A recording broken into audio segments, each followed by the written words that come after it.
What's up, you guys? Welcome back to Top Talk TV, where everything comes off the top.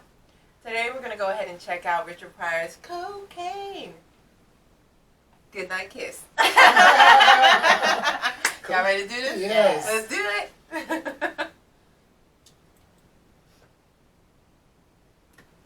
I snorted cocaine for about 15 years with my dumb ass.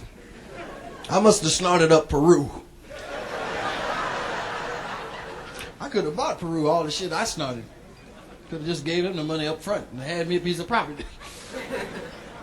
I started off snorting little tiny pinches. Said, I know I ain't gonna get hooked. I don't know coke, you can't get hooked. My friends have been snorting 15 years, they ain't hooked.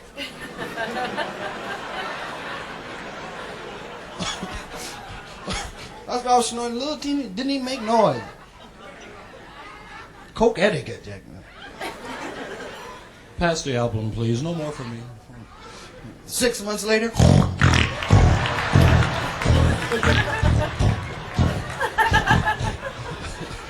Licking the album shit. Trying to get a freeze. Somebody told me you put it on your dick, you could fuck all night. Right? Shouldn't have told me that. My dick had a Jones. $600 a day just to get my dick hard.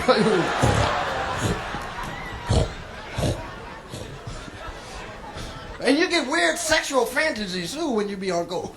Just think of some weird, baby, I got a great idea. I want you to go out on the roof. I'm gonna run around the house 3 times. On the 3rd time, I want you to jump off on my face.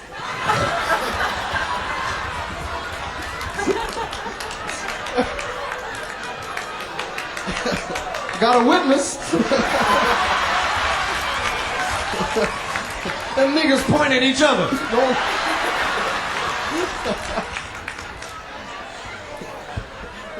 Niggas will not admit to giving up no head. Not chatty. No, nah. Not the kid. No. Nah. Nah, I ain't no termite. Be lying their ass off. And black women like head, but they won't kiss you afterward, right? No, it's bad for your teeth. No. It's better to give than receive.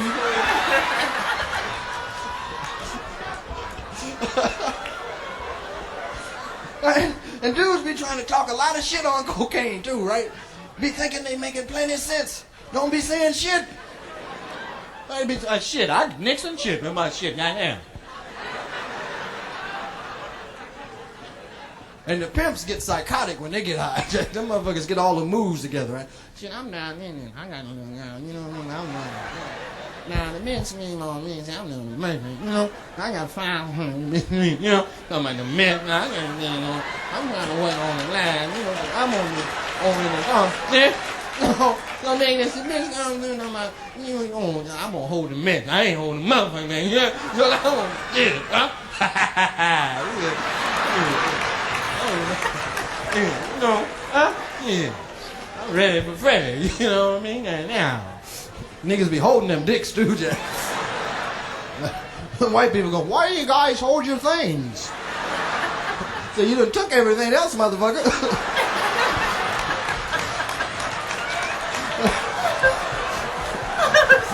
Nigga be checking. You can't tell nobody not to snort no coke, because motherfuckers gonna snort anyway.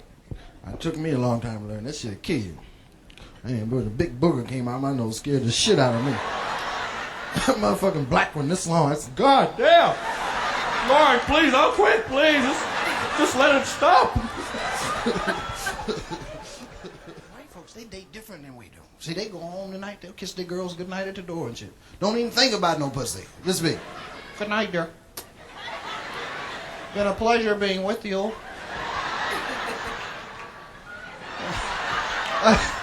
And get home.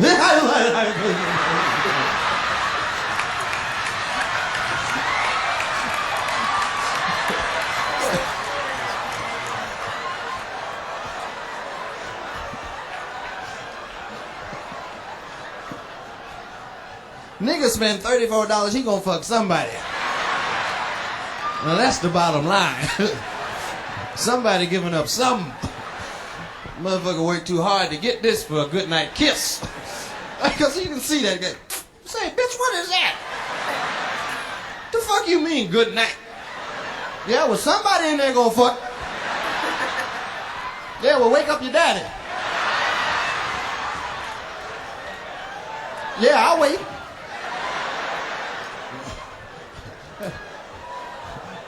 And black fathers understand that shit too. They come and say, nigga, what's wrong with you all that goddamn noise? I'm gonna tell you what's wrong, motherfucker. The bitch $35, good night, that's what's wrong. You spent $35 on my baby, she didn't give you no... Hey, Gloria! Get your ass down here. You better get this nigga something before I have to hurt him. $35 is a lot of money. God damn. You must be rich, nigga. Oh, you are, huh? Wake up your mama, too.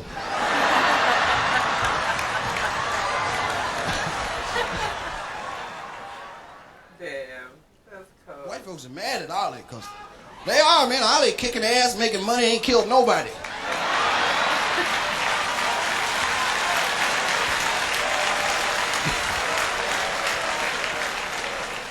They say, why Ollie's not fighting? It's a circus. Ollie ain't making them other niggas not fight. Them other motherfuckers, ain't nobody tying them up. Say, go ahead and fight, motherfucker. Shit. And Ron Live talking about, I'm not hurt.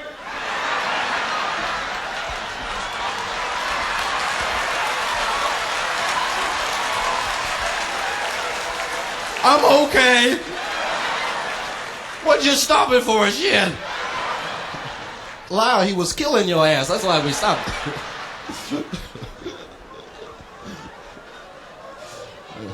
And they talking about Ollie ain't got no punch. He study knocking motherfuckers out. Surprised the shit out of George Foreman, right? Because George just knew he was going to win the fight, right? On brute strength, if nothing else, you know. Because George has a unique boxing style. None. Right? He just comes out, the bell ring, ding! Which one the referee? Because I'm going to kill the other motherfucker.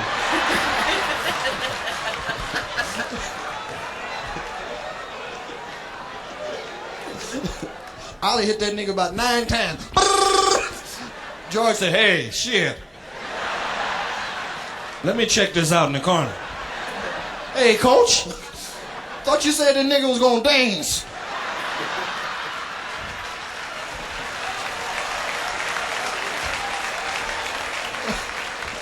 You didn't tell me you was going to dance in my face. George fell, they started counting 7, 8. George said, fuck that, get to 10. Damn, if I'm gonna get up. A nigga never starring my ass over here.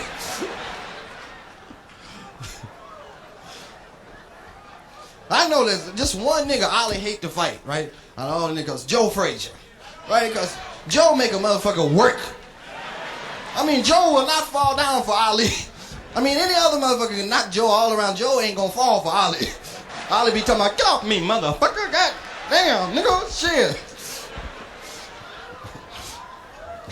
Joe whooped one motherfucker. I was glad he kicked his ass, Jack. Jerry Quarry. Because Jerry Quarry just loved to get beat up by niggas. He said, Jerry, you fighting a black man? Oh.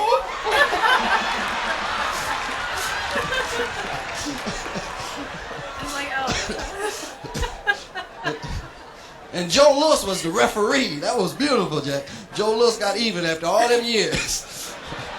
He was waiting for another chance to beat up a white boy. Because he said, break it up, Joe, he's killing him. Joe looked into him. Oh, shit, he okay. Go ahead.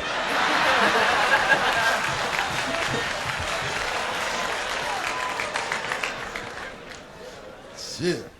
That's the nigga they should pardon. Joe Lewis. Pardon him from all them taxes. Shit, pardon Nixon, you can pardon any motherfucker.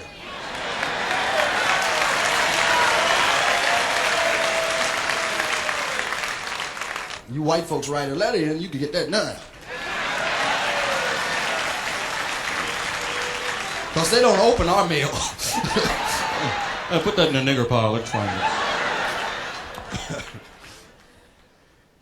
You know, this is a trip because Ali was looked at. All he does is just dance around the ring. So George Foreman trainer tell him all he gonna do is dance. But dude, he was dotting fools up too. And George Foreman was the most scariest. This was like in 1975. George Foreman was the scariest dude anybody wanted to fight because he hit Ken Norton so hard one time. Ken Norton leapt off his feet. He did the same thing to Joe Frazier. And then as soon as he beat Joe Frazier, and Joe Frazier and Ali been going at it for the longest. Ali, you know, he didn't go to the war, Vietnam War, right? Mm-hmm. And guess who helped pay his bills? Joe Frazier. And Ali was calling him all kind of Uncle Toms and all this stuff. And all the stuff Joe Frazier did for Ali, and Ali just treated him like... Why? He wanted to sell tickets to the fights that they had because they had some epic fights. That makes sense. 3 epic fights. And they just, I don't know why Ali felt that way. Probably because he switched his name from Cassius Clay to Muhammad Ali. And he'd get pissed off if a fighter kept calling him Cassius Clay. If you kept calling him Clay, he'd beat on you harder. And so that's what Joe was doing? But Joe wasn't doing that. Okay. Joe was just being Joe. He was like helping Ali's family out with money and all this other kind of stuff. I think Ali respected Joe Frazier, but he didn't want the greater world to know that. So and that wasn't something they both kind of collaborated on to make. You don't think so? No? I don't think so, because Ali was going through his whole phase that he don't feel like he has to go to war to fight the yellow man when he lives here in the U.S. and the white man fight the yellow man for the white man in Vietnam. When blacks be catching hell in the United States, he was like, I'm not going to go fight your war for you.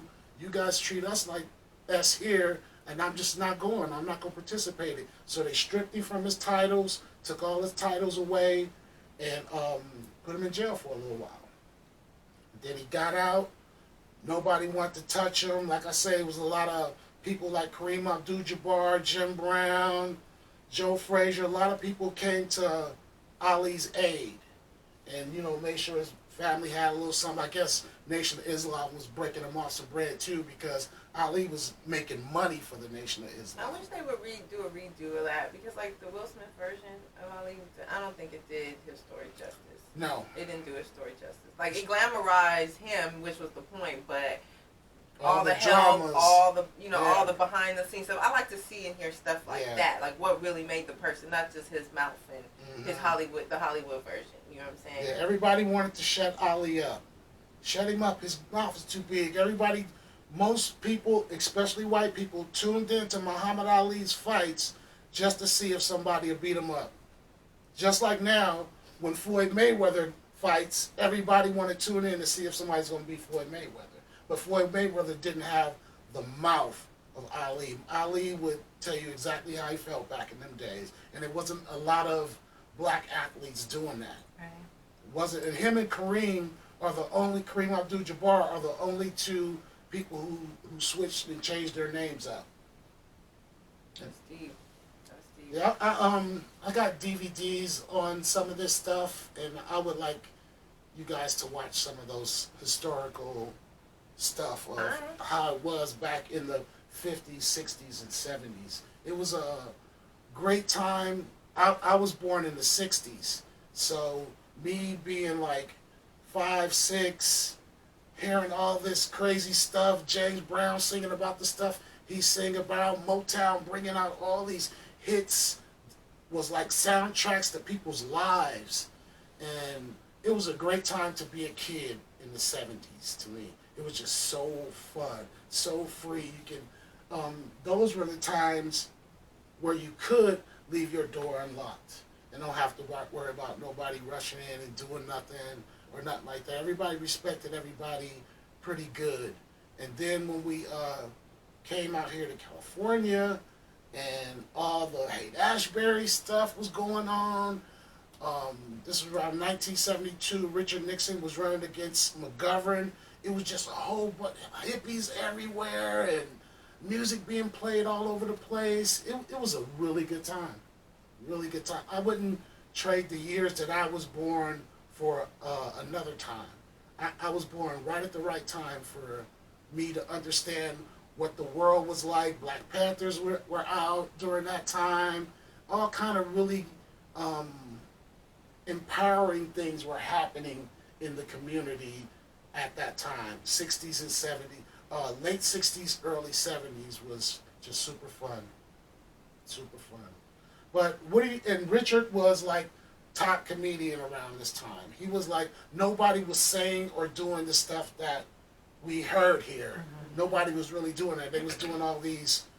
You had comedians like Red Fox and Dick Gregory, and even Carlin back in that time was doing. Carlin was just coming into himself around this time. You know, Carlin put away the suits. He used to wear suits when he was a comedian at first. He put away the suits, started hanging out with the hippies and opening his mind more, and then that's what grown into the Carlin that we see now. But Richard, to me, Richard Pryor, George Carlin, Lenny Bruce, and I'd say a lot of you people see this person as an actor, but I look at him as a comedian.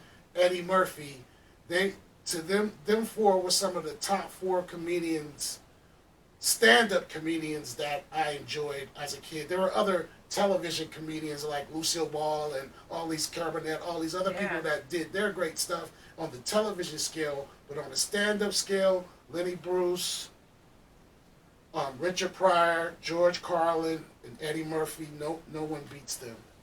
No one beats them. Okay. And Eddie Murphy ushered in this new era of comedian that we have out now that can kind of like vocalize and tell their stories and make it universal so everyone can understand. But Richard Pryor just took you there with his rawness. Like you said, he was on cocaine. A lot of folks was on cocaine. A lot of NBA and all kind of players. It was like smoking a cigarette during that time. Yeah, a lot of people was doing that stuff back then. But Richard Pryor just had a super big problem. And then once he burnt himself up, running down the street on fire, everybody thought Richard was going to die. He came out of that, made a couple of more movies, started doing this stuff with Gene Wilder, Stir Crazy, and all these other movies. He started focusing more on that than his stand-up. He became more of a movie star like what Eddie Murphy did. Eddie Murphy started doing comedy and stand-up and stuff, and he branched it over into movies. And right now, you can name some Eddie Murphy movies and be like, damn, he did that one, he did that one. He's been in classic stuff. So, I mean, how big was the pipe for Richard to have burned himself up with? He was using a flammable substance called ether because I guess it makes the fire burn cleaner. It's not as dirty as like a lighter. Ether burns pure. It doesn't burn like white. It burns blue. Okay. And I guess he had ether hanging around him or something spilled on him, and while he lighting that stuff, it lit him up. And he didn't pay attention that ether had spilled on him. And so when he went to go dab his whatever, cotton swab or whatever in ether and light it, he ended up lighting his whole self up. I think he burned like maybe 60-something% of his body, and he like ran out the house on fire. He didn't stop, drop, and roll? He didn't stop, drop, and roll. We didn't know about that stuff back then. Okay. We didn't know about that stuff back then, but Richard taught us. So what do you crack? No, back then it wasn't crack. Okay. It was just freebase. They called it freebase. Like when I was in the service, and this was in the 80s, I say about like maybe 85 or something like that. We're in Florida, and one of my shipmates was like, get a guy $10. He gave me this looked like a little piece of wax. And I'm like, what the hell is this? And then he was saying it was crack. I'm like, dude, this is freebase. I know junkies back home that be strung out on this stuff. So I'm like, dude, you give me $10, I'll give you this little thing. I ain't fucking with no freebase. I ain't messing with no freebase. But he gonna sell it though, brother. I'll sell it to somebody else, yeah. Because he was like, give a guy $10. So I gave the guy $10. He gave me this. Yeah, I mean, I'm like, what? Right. But Richard is a legend. I'm glad you guys got a chance to listen to him. Like I said, this is 1975, way before your time. So, like, remember when he said even his junk had a Jones on cocaine. Mm-hmm. Jones was a word, what we would call a person having a Jones now, we'll probably call him a crack addict or strung out or a hype. That was another word they used to use back in the day. He a hype. All he do is just take drugs all day. He a hype. He hypes you up. Yeah, he be jonesing all the time. Oh yeah, that's like cravings. Yeah. Mm-hmm. And did people really talk like that when they were on coke? Sure did, John Turkey. They used to say, oh, like that. Some people probably had. I remember some older cats I used to see, and me and my friends used to imitate them to make. He'll be like, been down in the joint seat. I have to come out. And they just be talking how you were saying how the pimps talk. Mm-hmm. I knew people that talk like that. And they'll say silly stuff like, oh man, I know your mama, she got hair in her ass. You know, they'll say like some crazy, weird stuff. One-liners. I ain't talking to the class, honey. You listening too slow. You know what I'm saying? We gotta rock it. Yeah. And you stick with a man like me, man. That only curls. Everybody thought they was smooth. Yeah, I'm like, oh my God. With their afros and then, like, collars. You sound like a black exploitation flick. Sit down. Yeah. And would you see a lot of the actions behind it, like the? Yeah. You know what I'm saying? I would see it. All of that. I would see it. Yeah. They'd be right down the block. I remember being younger, and the pimps would be down the street, and they'll be just like doing whatever they doing. Yeah. And you know what, you guys, since we're it's the 70s. in California, right? And where we live, like, cause you just see it every day. It's so funny sometimes. You just sit and watch someone strung out, like. Yeah. And you think they're gonna fall. He be leaning all over. You like, he gonna fall. But that fool never fall. He's like fall. A weeble wobble. Yeah, he never falls. Right. Yes, man. And it's sad, but it's funny. It's super sad, but it's hilarious at the same time. And it's just life. That's just how it is. Some people have so many problems. They need to do these things kind of to escape the reality that they're feeling right now. They want to just not think about all the problems that they have. It still was a beautiful time. But I wonder sometimes if it's like, if is life that bad for you to just, like, kill your own self while you're living, so to speak? I understand you go through things. Maybe you want to take a substance to relieve yourself of a moment or time, a negative time that you're going through. But to just completely allow a drug to consume your whole world to where you lose everything? You don't really have a choice. Like he said on here, when he first started doing cocaine, he had cocaine etiquette. Do a little sniff here, you can barely hear him sniff. But after 6 months, he just, after a while, I guess he built up such a tolerance for it that it took more just to, Yeah, but then it's like, you're living a dream that most people wish they could. Is it worth, is that drug worth, like, taking that all away? Like, where's that mental balance to say, like, my life is so good, like, I don't want to. You're not thinking that, I don't think. That's the point. You're chemically imbalanced, so there is no mental balance anymore. Yeah. Okay. For some people, they can, and for a lot of others, it has to get to that point for them to stop, and some don't come back at all. And yeah, for some people, life is that hard. You know, we can always say, like, what it should be or what it shouldn't be, and you're not saying that. I'm just generally speaking. You're trying to have an understanding of why, but until you're in their shoes, you really don't know. But just be glad you don't have that. Right. Certain insecurities. Right. Or you're not there, because we all have that. We have the potential to make. We're all addicted to something, whether it's food or shopping or something. There's always something that people are addicted to. So just pick your poison and roll with it. Yeah. Okay. But Thanks again. We are getting to discussions like this. Thanks again for coming out to Top Talk TV. Don't forget to like, comment, subscribe, and follow our social medias. And hit that notification button. And we'll see you guys next time on Top Talk TV. Peace. Peace, y'all. Yo, stop frontin'. Yo, stop frontin'. Yo, stop frontin'. Yo, stop frontin'. Yo, stop frontin'. Yo, stop frontin'.